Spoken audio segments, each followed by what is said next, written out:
गांव के एक छोटे से कोने में चिंटू नाम का एक लड़का रहता था। वह बहुत होशियार था, लेकिन उसकी एक आदत थी। वह कोई भी काम अधूरा छोड़ देता था। उसके माता पिता और शिक्षक उसे समझाते कि अधूरे काम परेशानी लाते हैं, लेकिन वह इस बात को गंभीरता से नहीं लेता था। एक दिन गांव में पतंगबाजी का मुकाबला होने वाला था। चिंटू ने खुद एक पतंग बनाने की ठानी। उसने कागज, लकड़ी और गोंद इकट्ठा किया और काम शुरू किया। लेकिन जैसे ही आधी पतंग बनी, उसका दोस्त मोनू क्रिकेट खेलने बुलाने आ गया। चिंटू पतंग को अधूरा छोड़कर खेलने चला गया और पतंग बनाना भूल गया।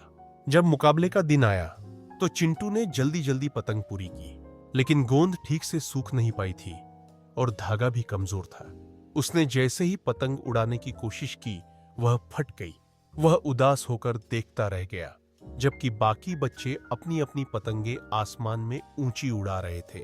कुछ दिनों बाद स्कूल में परीक्षा हुई। चिंटू ने कुछ दिन पहले ही किताब पढ़नी शुरू की थी, लेकिन हमेशा की तरह अधूरी छोड़ दी थी। जब परीक्षा में उसी किताब से सवाल आए तो वह आधे अधूरे उत्तर ही दे पाया और अच्छे अंक नहीं ला सका। वह निराश था, लेकिन फिर भी अपनी आदत नहीं बदली। कुछ समय बाद गांव में बाढ़ का खतरा बढ़ गया।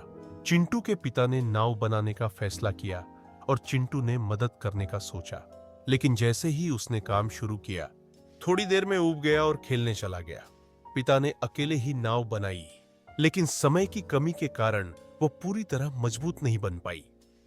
जब बाढ़ आई तो चिंटू और उसका परिवार उसी अधूरी नाव में बैठकर निकलने लगे। लेकिन नाव में दरारें आ गईं और उन्हें बड़ी मुश्किलों का सामना करना पड़ा। किसी तरह वे सुरक्षित स्थान पर पहुंचे, लेकिन चिंटू को अपनी गलती का एहसास हुआ। अब उसने तय किया कि वह कोई भी काम अधूरा नहीं छोड़ेगा। उसने अपनी किताबें पूरी पढ़नी शुरू की, नई पतंग बनाई और स्कूल की परीक्षाओं में मेहनत करने लगा। कुछ महीनों बाद पतंगबाजी का मुकाबला फिर हुआ। इस बार चिंटू ने पहले ही मजबूत पतंग बना ली थी। जब मुकाबला हुआ तो उसकी पतंग सबसे ऊंची उड़ रही थी। अब उसके दोस्त भी उसकी इस नई आदत से प्रेरित होने लगे। एक दिन मोनू ने पूछा, तुम पहले की तरह अधूरे काम क्यों नहीं छोड़ते? चिंटू मुस्कुराया और बोला, मैंने सीख लिया है कि अधूरे काम हमेशा परेशानी लाते हैं। मेहनत और धैर्य से ही सफलता मिलती है।